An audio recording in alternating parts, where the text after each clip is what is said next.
Buonasera a tutti, benvenuti a questa edizione del TG Treviso. Apriamo, come avete visto dai titoli, con il caso degrado rifiuti di Treviso che approda in regione. E questa sera ci sarà un incontro tra i commercianti e il consigliere regionale della Lega Federico Caner. E la rabbia non si placa, vediamo.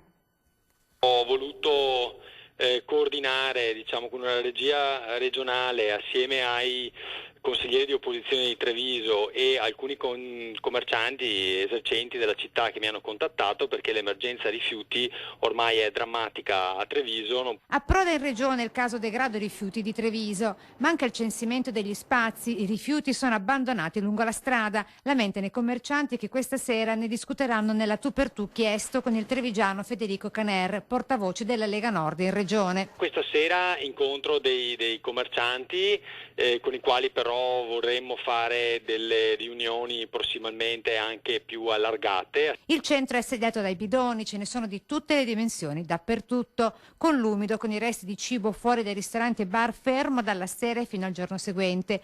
La denuncia della consigliera comunale di opposizione Petra De Zanet. Caro sindaco Manildo, hai dato tutto in toto a Contarina, però Contarina non sta lavorando. Voi, amministrazione, dove siete? Sta diventando una discarica a cielo aperto. Anche la consigliera si professa vittima dei disservizi di Contarina. Gli operatori lunedì non sono passati a ritirare il vetro al bar che gestisce al Sant'Artemio e oggi i sacchi dell'immondizia sono stati gettati fuori dai bidoni. Questi sacchi sono fuori perché non c'è più posto, ma non c'è più posto perché? Per mancato svuotamento. Questo accade anche in tutta la città di Treviso.